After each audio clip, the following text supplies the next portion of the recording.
right, Any Given Sunday Sports Special. It's me, Jesus. I got my main man Anthony on the other side. Steve is gone for one more week. He will be back next week. We promise you guys that. Anthony, how you doing, boss? Not as good as you, boss. It's all good, man. Listen. You still tied for first. We got a lot of games to get into. Let's get it on and popping. We're going to go with the first game, which was the lowest scoring game of the week. It was Drugs Delaney, 84, beating Don't Trade with Jesus, Dom, 64. Anthony, what you got for this, man? Well, I guess wrong. I'm sorry. I tried to put my faith in Dom, but it just didn't work out. A lot of it was just kind of bad matchups and bad timing. And things that you thought were going to work out just didn't. AJ Green getting hurt early, really, really hurt. Just first two plays out. And I don't know. I mean, he's out next week, but it might be for the rest of the season. Who knows? So that didn't work out too well. And you're thinking that, with Gronk out, that Martellus Bennett would be a good matchup against San Fran. Guy only gets you 1 point. The Seahawks defense holds steady, but getting nothing from Green and nothing from Bennett, and really kind of nothing from Drew Brees. But it's something that we discussed before. Putting all those guys on for that Thursday night game was going to be crucial, and none of them showed up. And on the opposite side, Cam didn't do great, but if you have one team that has 2 guys in double figures, but on the opposite side, you have a guy with 4 guys in double figures, that really makes a big difference. Now, we're going to discuss that again when we get to our game, but it was just enough by Drugs Delaney to go ahead and pull it out. He didn't get anything great from Stephon Diggs, but he got, above average production from Eric Ebron, from Doug Baldwin. Cam wasn't Cam, but they got the ball up on. He did his job. So it's a really great job by Drugs Delaney. And I think right now it's really a really tedious situation for Dom because he can't afford another loss. He's got to hope everything else kind of falls in place and maybe he sneaks in there, but I think he's in trouble. But you watched this game as much as I did. What are your thoughts? Well, I mean, first and foremost, Dom is basically out of it. Reason why Dom is actually out of it is because he is so behind. Even if the problem is he needs 2 teams to lose out on the East because he's actually officially eliminated for the division. So he needs 2 teams to lose the last 2 games in the East to be able to tie, and then hope it would come down to points. The problem is with the points, he's down by quite a huge margin, so he needs to score like almost 150 points the next 2 weeks. So I hate to be the negative Nancy there, but he's pretty much out of it, unfortunately. This came down to, the thing I always tell everybody about Drew Brees on the road is not the same quarterback as Drew Brees at home.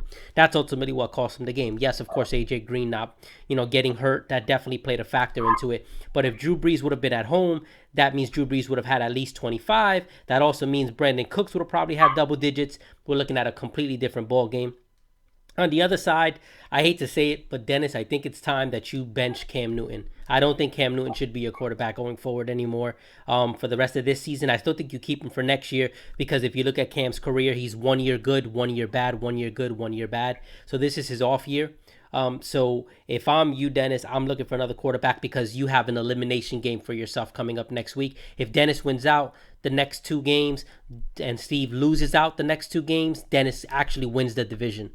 So that's very, very important. Let's go ahead. Let's get to the next game here. We're going to do McPoon handling GOAT engines. Get 76 and lose to Pops. All effing losers to 107. What you got for me on this, Ant? Oh, boy. It's becoming a question, and I know we had the question before, but I'm going to ask it again. You really have to, at this point, really worry about Ben Roethlisberger, especially the home-road splits. That's becoming a really big issue. Yeah. And what you would think with a juicy matchup like Cleveland, with pretty much your other offensive weapons fairly healthy, that something really good could come of it. But in reality, he only gets you 8. You're expecting at least 20 to 25 from him. Oh, possibly 30, especially with that matchup. It didn't really work out too well. And having a Cam effect affects guys like Benjamin. Edelman did a very good job. Kelsey was okay. And like I said, it came down to the flexes, but we talked about it before. The way that his team was basically set up with all the buys, it wasn't really much that he could do. He was kind of forced to start Willie Snead. It wasn't any other thing he could go with. Like, were you going to go with Mike Gillislee or Julius Thomas? No, absolutely not. That just wasn't going to happen. So you figured Willie Snead would probably be the best matchup. But we talked about it before with the Thursday night game. Sometimes it gets a little bit questionable. You figure that maybe he would have went with Derek Carr instead of Ben Roethlisberger, but you get Roethlisberger for a reason for games like this, and that just didn't happen. Yep. On the opposite side, having Aaron, it was a weird week because Ezekiel Elliott hasn't really been doing his job, and this was one of those weeks where it wasn't as great. This is actually the one week that Todd Gurley outscored him, which I don't really see happening again, but that's neither here nor there. Aaron Rodgers goes off at 35. You get 15 from Steve Smith. I mean, Zach Miller gets hurt, but before he gets hurt, he gets you 12. And with minimal production from the other guys, it really did help him a lot. He's still in the game after all this time. After everything that's going on with the season, with Aaron Rodgers starting off poorly, and basically with Robinson not performing, it's basically been the Ezekiel Elliott show. At the end of the day, this guy is still in the show, and he's still not dead, which is just amazing to me. But he put up a better fight, had better matchups, he ended up winning the game. But it's not much more I can say about that. I mean, all I can say, he's still in the game. I don't want to say it anymore, but I cannot believe that he's still alive. Yeah, he won't die, right? He won't die. No. And again, we mean that in just fantasy. We want you to have great health, Pops, in real life. Happy Thanksgiving. Absolutely. So, yeah, it comes down to this. Ben Roethlisberger, like you said, he's just not the same quarterback for some reason on the road as he is at home. It's getting scary, kind of. But to go along with that, I've said it from the beginning of the season, and Steve, when he was on the show, and Anthony, you at times, well, not necessarily you as much, but Steve, for the most part, used to criticize me because he was like, well, he just keeps scoring. And I kept saying, this is the worst team in the division. And I had even said that his team reminded me of Shaq's team from several years back that started out undefeated and then just fell apart towards the second half of the season. That's exactly what's happening here with Rich. Again, it's not that I think Rich did a horrible job as far as building the team. He did actually a very good job building the team. Problem is he didn't do anything to improve the team during the season. And that's where he's running into issues now. He did no trades. He did pretty much not many free agent pickups. I mean, he did a trade with me when he got Willie Snead, but he really didn't do enough to improve his team. On the other side, it's the complete opposite. Pops actually has done a lot to try to improve his team. Some of it has worked, some of it has not. He picked up Zach Miller.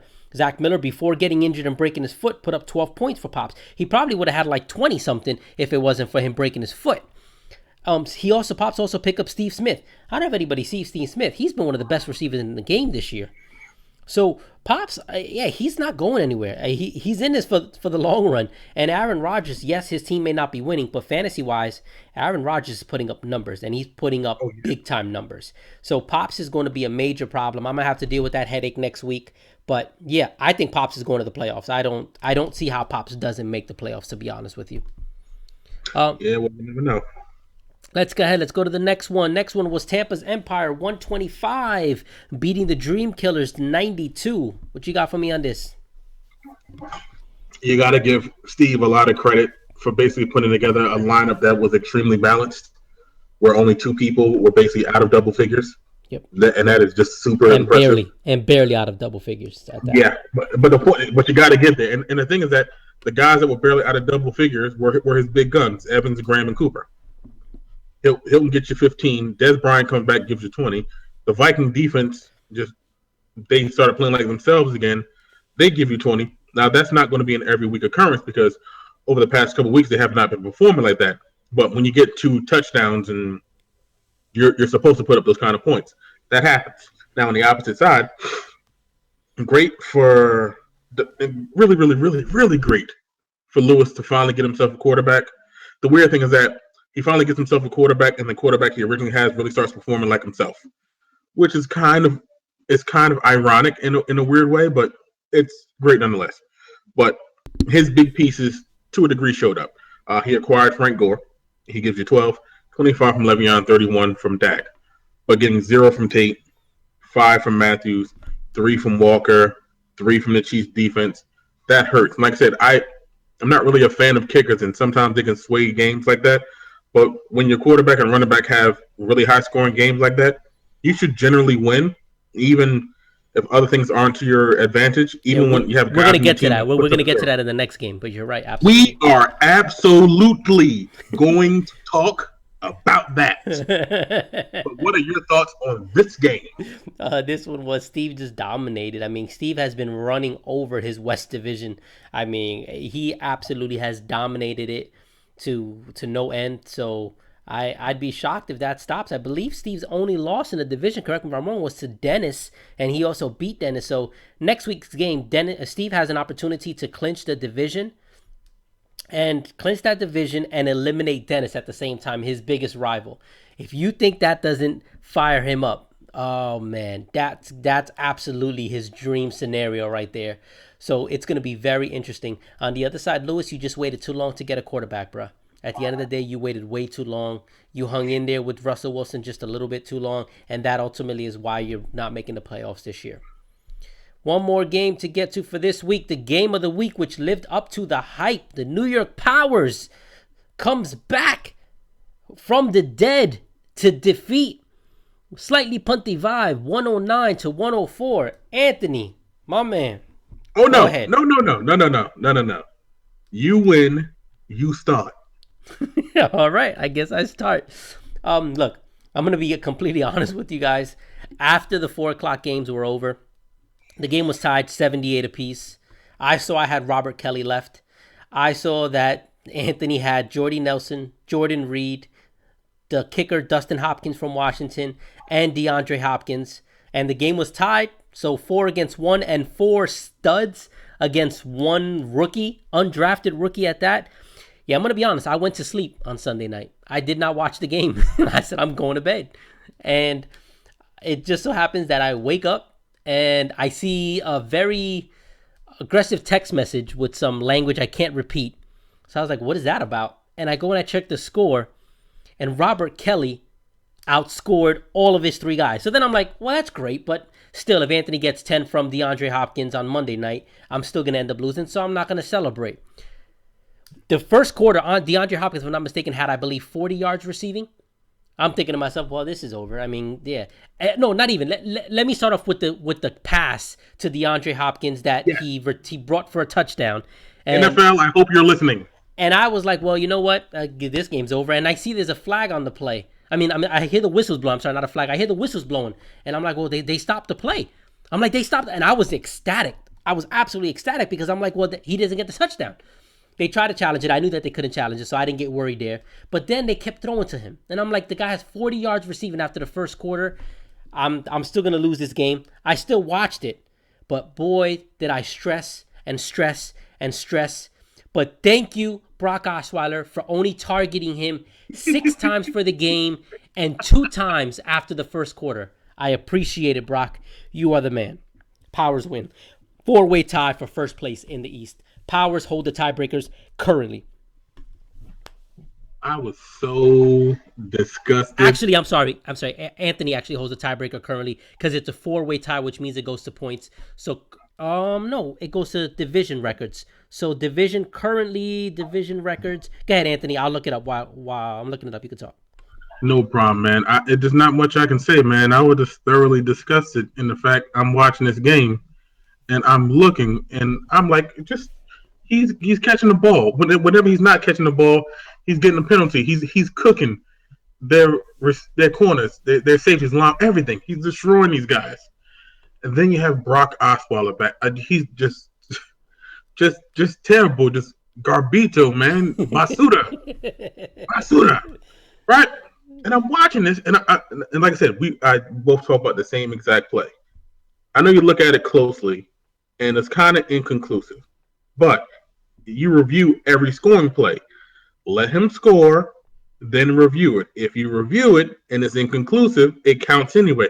They just decide to up and blow their whistles because, like, we think he stepped out of. I'm like, no. You guys, you can't do that. And then it was that, and then they had 2 other calls where it was like 4th and 1 or 4th and inches, and they couldn't spot the ball right. I'm not even going to talk about officiating. Let's talk about fantasy. I expected Eli to do what he did, and that's fine. Your quarterback. That was a great job by you, by the way, by putting in Eli.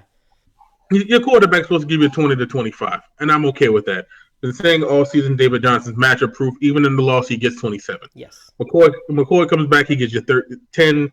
Murray gives you 13. I'm totally like, my guy showed up. McCoy got Jordan, injured. He would have had like 20 if it wasn't for the injury. exactly. If it doesn't hurt his thumb, he probably gets more. Jordy doesn't have another great game, but he gets another touchdown.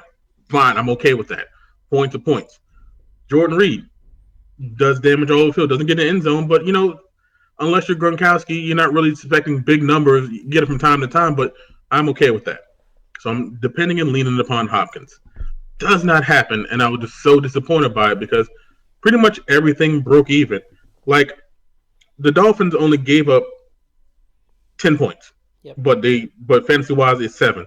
The Giants gave up 16 points, but we had an interception, 7. That breaks even. Kickers break even. Flex only win by 4. The other flex only win by 1. Not a big advantage there. I'm thinking his tight end has a bagel. Green does 0, nothing, absolutely nothing, nada, not a single catch, nothing. He's just there. He just got off the bus, put on the uniform, said, "Coach, I'm just gonna hang around for a little bit. I mean, if you throw it my way, I understand it. I mean, you appreciate me, brother to brother. But if you don't, the check still clears, right? Cool. I'm all right with that. Expecting a big game from Beckham against that Chicago secondary, he only gets 4. Nelson doubles up. Brown, I'm expecting a big game against Cleveland, but Roethlisberger doesn't show up. He only gets 7.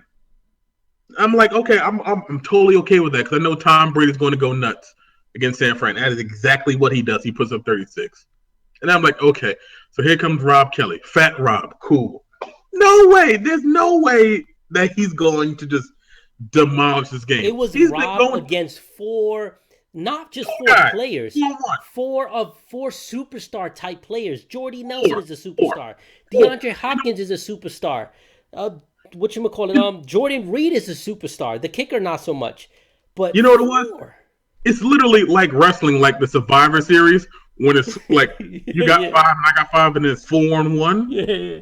And like he's just the last man standing. I'm like, no way this happened. And then I'm sitting there watching Sunday. I should have been asleep, and I am just watching him and Kirk Cousins light this Green Bay defense completely on fire. I swore Kurt threw one pass, and it was like one of them NBA Jam things, like the ball catches fire. Yep. And you see the flame moving. I swear I saw that, right? So I'm catching like, okay, another touchdown. It's getting tighter. Like, okay, I got Hopkins, but I can't really be down too much. Okay. Fourth quarter comes. Like, okay.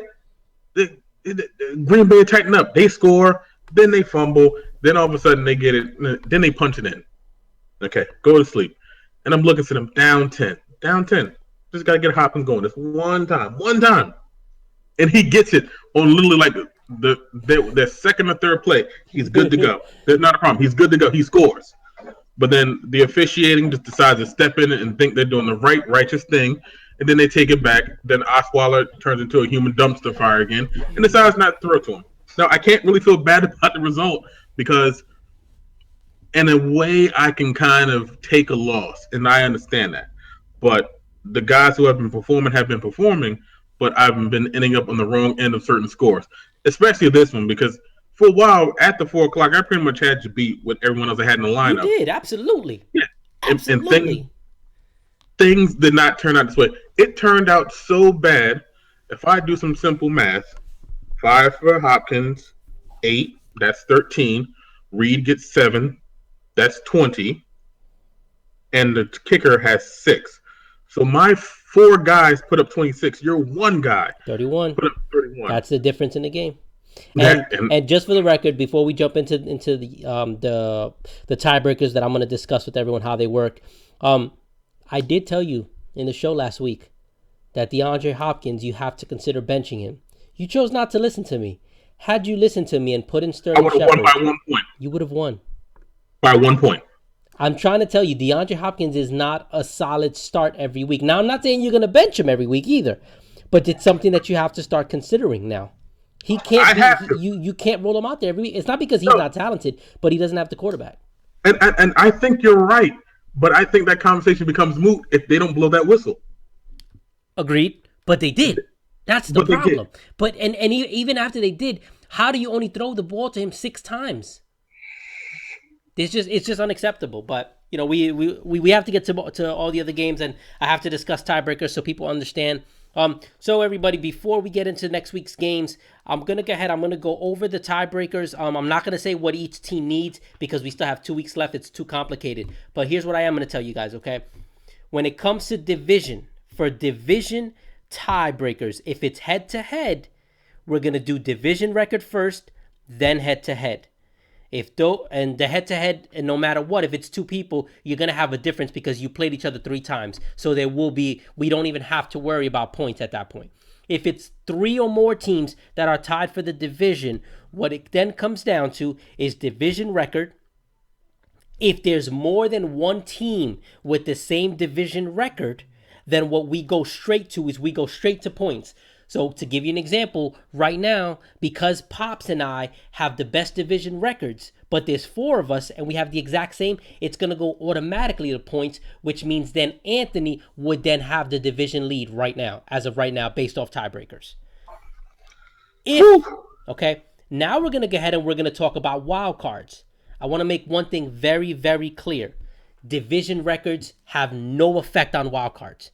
I don't care if you're undefeated. It does not affect what you stand and where you stand within the wild card standings. Wild card standings, if it's head to head, it's just gonna go straight to the head to head matchup. That's only if it's 2 teams. If it's more than 2 teams, we skip everything and you go straight to points. The teams with the most points get in. I think that's as clear as it can make it. Again, if it's more than 2 teams for the wild card, you go straight to points. If it's 2 teams tied for the wild card, then you're gonna go ahead and you're gonna do head to head first and then points. Division record has absolutely nothing to do with it. And then one last point of emphasis here: the number 1 seed does get to pick who they want to play out of the 2 wild cards. Right now, the number 1 seed is Steve. That could potentially change, but as of right now, Steve would be the one that would get to choose out of the 2 wild cards. He would not be able to pick the division winner. He can only pick from the 2 wild cards. With that being said, we still have so much more to get into, so let's go ahead. First game we're going to get into, both these teams are pretty much eliminated. So Anthony, we're not going to give any kind of feedback on this game. We're just going to simply make our pick. Dream Killers versus Don't Trade with Jesus. Who do you have in this game? Dream Killers, I think this better team, better matchups. Yep. I think they got it. I agree with you as well on that one. So we both have the Dream Killers. Lewis winning that game. So the next game we're gonna we're gonna do Pops versus the New York Powers. This one we can discuss a little bit. We can go over quite a bit. Anthony, my man, what you got for this one? Give me the Powers, and I'll try to make it as simple as I can. I know Aaron Rodgers and that offense is really cooking, but they are up against a really tough Philadelphia defense. The Philadelphia's offense might not be great, but like I said, that defense is definitely one of the best in the league. I think they slowed him down just a bit. I don't think he goes up for 35 again. I think this week you might see Christian Michael in there. So I think they're going to try to balance it out, but they're in desperation mode. So if something's working, they're just going to stick with it, and God knows what that's going to be. I think just the general matchup themselves are just pretty much kind of difficult. I do like Steve Smith, and I do like Ezekiel Elliott. I don't necessarily like Antonio Gates against Houston. Todd Gurley against New Orleans. Most of the time, it really might become a passing affair. And the thing is that they're playing at New Orleans, and that offense at home is just extremely difficult to stop. Spencer Ware is a really good running back, but I think Denver, coming off a bye, is going to do really well. Like I said, kicker, who really cares? On the opposite side, I think Brady against the Jets. The Jets have a great run defense. Their pass defense is terrible. Robert Kelly against Dallas. The thing I know is about Dallas is that they lead the league in time of possession because they often runs it down and just basically grind to the ground enough. I think that if Washington can control the ball and maybe get up just enough, they'll be more involved with Kelly. I think that'll be great. Antonio Brown, another week against another weak secondary. He should not have a problem. Beckham against Cleveland. He did not show up last week. I think this is the week where, I know that Cleveland's in desperation mode. They don't want to go, 0 for the season. But the matter of the fact is, outside of Joe Hayden, and I don't know if he'll be matched up exclusively on Odell Beckham. He doesn't play the slot, Hayden. That's the problem. He doesn't play the slot much. And you have Odell all over the field. Yeah, they're going to probably tuck him in the slot. I think Jeremy Hill is actually a good match against Baltimore. I know it's a tough defense, and I know they really shut down Elliott last week, but losing AJ Green really hurts that passing attack, and you got to try to get offense from somewhere. And really big Gio Bernard also. Gio Bernard's out for the season. Yeah, so it's going to be a lot of touches. they're going to force feed Jeremy Hill because outside of him and Eifert, you don't really trust anyone else in that offense.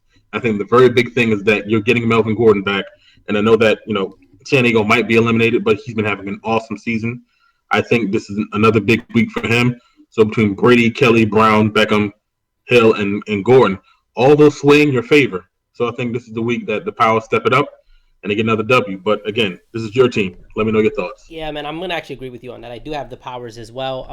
I actually disagree. I think Aaron Rodgers is gonna have a monster game. While the Eagles' defense is really, really, really good, it's their front. It's their front that's strong, but that back end, that secondary is one of the worst I've seen in this league. So I actually think that Rodgers is gonna play very well. I think Elliott's gonna do well also, but I also think that they're gonna start cutting back Elliott a little bit. I don't think you're gonna see him getting because they know they're going to the playoffs. They have to start understanding that we can't crush him because he's at the point where if he was in college, the season's coming to a tail end. So you don't want him to start wearing down. You have to make sure you keep him fresh. So that one concerns me a little bit, but I still think Elliott's going to put up double digits. But I don't know if it's going to be one of those huge 25, 30-point games. Devontae Adams, I do think will play well. Steve Smith is a monster, so he's going to do well also. Todd Gurley, the thing about Pops, I hate to tell you this, but whenever you play Gurley, he doesn't perform. He only performs when you leave him on your bench. I'm sorry, I'm noticing that. On the other side, I know that's insane. That's insane to me. Yeah, it's crazy, but it's the way that it's been happening. Tom Brady, yes, he's gonna do very well, I think, against the Jets. Robert Kelly, I'm going back and forth, but right now I do have him in the lineup. I'm concerned just because I don't know how much they're gonna touch the ball, Washington, and my concern is will they be able to stop Dallas? If they don't, they might have to start passing the ball. So I don't know if he's definitely going to play. Antonio Brown is going to play. I think he's going to do well. Odell Beckham will do well. Jeremy Hill I like a lot because, hey, I mean, there's nobody else to get the ball out there. Option 1 and 1A are gone, so Jeremy Hill's the next man up. So, yeah, I do think he's going to do well, and it's going to be a low-scoring game. It's not like Baltimore scores a lot of points. So nope. It's going to I think that he's going to get 20 to 25 touches, and I want the volume. Give me volume all day. I have Ladarius Green in there, but everything that I'm seeing, I expect Gronkowski to return, but if he doesn't, let me tell you right now, Ladarius Green will not be playing for me. So, Melvin Gordon, I do like him against Houston, but the big thing I really like is the Denver defense against Kansas City. Aqib Talib returns this week. Let's go. Let's get it going. I feel really good about this game, and that's usually when I lose, but I do think I'm going to pull this game out. Next one, we have Anthony, your team, a slightly punty vibe versus McPoon handling GOAT engines. Anthony, my man, what you got here? I am going with myself, and that is not to be selfish. It's more in the sense that I think I just have better matchups across the board. I think the one advantage he may have is Ben Roethlisberger if he goes to Roethlisberger. Again, it's a short week. I know you play late Thursday night, but if I'm him, I would rather put in Carr against Carolina. Their secondary has improved, but it's really not that great. And losing Luke Kuechly, who's the heart of that defense, who just sets the tone, lets everybody know what's going on. When you lose your quarterback, your defense like that, it affects it a lot. And with that aerial show that they can put on in Oakland, I think it'll kind of work in their favor. But I think Eli's going to have a really tremendous game against Cleveland. Again, not getting the ball of Beckham last week, it was just more of the flow of the game. Wasn't anything against Beckham. Doesn't like he dislikes him. Just more like this is what's working for us now, so therefore this is where we're going to go. It led to a win. But I think he really tries to force feed him. He'll line up in the slot. He'll get him a lot of targets, and it'll work out well. Atlanta and Arizona, I think it's going to be a shootout. Again, as of right now, David Johnson has been one of the best in fantasy so far this year, if not the best. I think that continues. Hopkins I'm questionable about because I may switch in Shepard, but it's a good matchup against San Diego. Their defense is very solid. They have a very good pass rush. But, as I've seen the catches he made last week, maybe someone can just talk and realize, like, maybe we should probably get our best player the ball. I know Miller did great, but you got to have some kind of aerial attack, and he's your best player. But who knows? You never know. Again, if Rodgers does well, that probably means Nelson does well, especially they're forced into that kind of offense. Jordan Reed against Dallas. Again, it's a Thursday game, but I think that works over well. LaShawn McCoy may be healthy enough to play against Jacksonville, which is not a good defense. They're young, and they show things, but they're not the greatest of all. Again, DeMarco Murray, another great fantasy back this year against a really weak Chicago defense. the Giants had over 100 yards against them last week, and they can't run worth anything. And then the Giants defense against Cleveland, they just lost their quarterback. I don't know who. I mean, they might put McCown back. Yeah, they already announced the McCown starting. They already announced it. And that's gonna. I think it's going to help too much. And again, I get Matt Bryant back. He's been the best kicker in fantasy. On the opposite side, having Freeman and Julio against Arizona, and Arizona's getting back the Honey Badger. We're going to see how that goes. Carlos Hyde against Miami, that's a really good defense. Kelsey against Denver, another really good defense. The Bills against the Bills defense should do fine against Jacksonville. Bortles is almost guaranteeing like 10 points automatically. But because of so many other good matchups in my favor than on the McPoon handler side, I kind of have to go myself. So I'm going to ride with the vibe this week. Yeah, I'm agreeing with you on that. Also, I do have a slightly punty vibe. First of all, I do think Rich should play Derek Carr this week. Your season's on the line. You got Big Ben on the road. There's a strong possibility that they're blowing the Colts out early on if Andrew Luck doesn't play, which means Le'Veon Bell might get more touches. You have Derek Carr playing at home against Carolina. Personally, I would go with Derek Carr, but he's gonna do what he thinks is the best. I know ESPN projects Ben Roethlisberger to outscore Carr. But on your side, Anthony, the one thing that concerns me is DeAndre Hopkins. Once again, I get it. It's not Michael Thomas is not sexy over DeAndre Hopkins, the name, but they're playing at home. Michael Thomas has been more consistent. At this point, if I was in your shoes, DeAndre Hopkins has to earn his way back in the lineup. But with that being said, if I was in your shoes also, my season probably being on the line, because if you lose this game, then you're in desperation mode for the final week of the season. How do you want to go down? Do you want to go down by looking like a genius or looking like a fool? Or do you want to go down saying, you know what, I'm going to put my best guys in there this week and I'm going to roll with them and see what happens? It's up to you. I mean, it really is a tough decision there. So I completely understand either which way what you would do here. But I am going to make a prediction. I do think Michael Thomas does outscore DeAndre Hopkins this week. Just a gut feeling for some reason. So I'm going to go with you. I do think Devontae Freeman is going to struggle, plus Tevin Coleman is returning, which means less touches for Devontae Freeman, I think. Julio Jones going against Patrick Peterson, the Honey Badger. I think I heard he is returning, so I agree with you there. Yeah, I just don't see how he's going to pull this game off. I really, really don't. Give me a slightly punty vibe. And the game of the week, the match, the rivalry, the team, Steve gets to clinch the division with a victory. He has an opportunity to eliminate his rival. ESPN has it projected 98-96 in favor of Steve. Anthony, what do you have for this game of the week? I'm going to have to go with the projection. I'm going to have to go with Steve. And I think this game is going to be extremely tight because there's some things that favor one way and some ways that favor another. Like, you can start off with the quarterback situation. Marcus Mariota has been terrific recently. He plays against Chicago defense.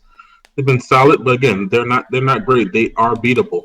But if they're in a situation where they're at Chicago, say if it's a cold, windy day, which is not really unlikely for this time of year, you might get a really big dose of LaShawn McCoy. That's really a real possibility. On the opposite side, if they had a functional quarterback, Houston should have beat Oakland on Monday. And I think Cam is a functional quarterback. I know they're at Oakland, and I think that shouldn't make a difference. But I think, they're in desperation mode. They're trying to get into the playoffs. They're trying to find any way possible to win. So you're going to have to lean on your MVP. I think that's the game for it. I mean, and you go to the running backs. I think neither matchup is actually really great. I don't really like Riddick against Minnesota, and I don't like Blunt against the Jets. Like I said, you can pass on the Jets, but running on them is extremely difficult. Yeah, the running backs for both teams is not pretty this week. Yeah, it just kind of breaks it. It really comes down to the wide receiver matchup. I think Fitzgerald in Atlanta, I think either it's going to become a tight game where neither team played like themselves and just fairly tight, or they just open up the offense, and both teams have the ability to do so. Diggs against Detroit, that's not a really good defense. It's a really good matchup. I think getting Thomas back, depending upon where Marcus Peters goes, or make sure he even plays this week. If he's off Thomas and on Sanders, I think you can expect a big game there. And then you got Mike Evans, and he's been terrific, but that Seattle defense is back. I mean, they're missing Bennett, but they're healthy. Cam Chancellor Yeah, is back. all the pieces are there, and that's frightening. And I think that's really going to sway the matchup one way or the other. But the real big advantage is definitely at the flex, having Cooper and Bryant against the Washington and Carolina defense, and he's facing against Doug Baldwin and Jordan Howard. There may be some changes there, maybe not. But I think having those two guys is huge for Steve. And I think that's going to be just enough to put him over the top. And so far, he's been doing things right. He's won 5 in a row. He has. So he's on fire. It's been working for him. So I'm not going to bet against the guy now when all he needs is that one more win, and he locks it up. So Tampa, welcome to the playoffs. Well, I actually disagree, surprisingly. And this Steve is happy about this, by the way. He begged me not to pick him this week. I'm not picking him not because he begged me, but because I don't think he's going to win this week, to be honest with you. I actually disagree with you. I think Des Bryant and Amari Cooper are not going to outscore Doug Baldwin and Jordan Howard this week. I truly don't. Des Bryant, if anybody who watched the first game against Washington, if I'm not mistaken, Josh Norman didn't start out the game against Des. He wasn't shadowing him. And at midway through that game, correct me if I'm wrong, he started shadowing Des. And that was when Des pretty much did nothing for the rest of the game. Amari Cooper, I think, is a very talented player. The problem is they spread the ball out there so much in Oakland. I don't know if he's, look at this week. He really didn't do much other than that one touchdown that he had. He didn't do anything yesterday. On the other side, Doug Baldwin against Tampa Bay. That's a juicy matchup. And Jordan Howard against Tennessee. Let me ask you a question. Who else do they have to give the ball out there? First of all, you have Matt Barkley as your quarterback. Jeffrey's suspended. So they have nowhere else to go with the ball. Jordan Howard is their option A, B, C, and D. So right, and that's my point. If he's your only option, and you're on your third or fourth string quarterback, your number one wide receiver suspended, your tight end's out. Okay, you're going to run the ball because you still got Howard and you still got Langford. Mm-hmm. We're just going to stack the box and if you beat us over the top. But what is fantasy all about? Fantasy is about what? Volume. It's all about volume. You want your guy to have the ball in his hands as many times as possible. And that's what I think is going to happen here. Then you mentioned Mariota. And with Mariota, I actually don't think Mariota's going to have a huge game. And the reason why, not because it's the Chicago defense and there's anything great. No. But because the Chicago lost Floyd, their defensive end, and they lost Freeman, their linebacker. So what do you think Tennessee's going to do? They're going to get back to their identity. They're going to run it first down, run it second down, run it third down, and that's all they're going to do. That's why I don't think Mariota's going to have a big game, because they're in a situation where just run the ball. Plus, you're in Chicago. The weather's probably not going to be as friendly. Yeah, absolutely, I don't think that's going to be a huge game. I don't think Cam's going to have a big game, but at the same time, I don't think Cam Newton's going to be the starting quarterback come when this game finally kicks off. I really don't.